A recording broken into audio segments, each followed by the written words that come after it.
నీ bank account లో 500 పడ్డాయంట. పద పార్టీ చేసుకుందాం. భయ్యా 2 chicken biryani. Okay madam. Chicken piece తింటావా?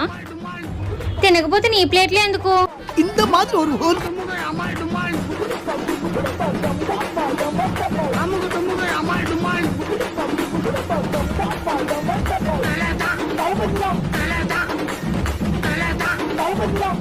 Sir payment. ఇప్పుడు చూడు వాడికి టెన్షన్. నువ్వు మామూలుడివి కాదు భయ్యా. నా నెట్ అవటం లేదు. క్యాష్ ఇవ్వు. క్యాష్ ఎప్పుడు చూసింది ఇది? భయ్యా చేంజ్ కావాలి. పర్లేదు, టిప్ ఉంచుకో. దీంతో ఏ పండుగ చేసుకోలేరా? సంక్రాంతి అశోక్, నా ఫోన్ ఎక్కడో మర్చిపోయాను. అర్జెంట్ గా ఫోన్ చేయండి, నా రెస్టారెంట్ లోనే మర్చిపోయాంట. Okay okay okay. ఆ వెయిటర్ అయితే నా ఫోన్ దాయమను. వీడి బ్యాలెన్స్ అయిపోయింది కదా. బ్యాలెన్స్ లేదంటుంది. ఆగు, నేను రెస్టారెంట్ కి వెళ్తా. అన్నా నువ్వు చెప్పినట్టుగానే ఫోన్ కొట్టేసి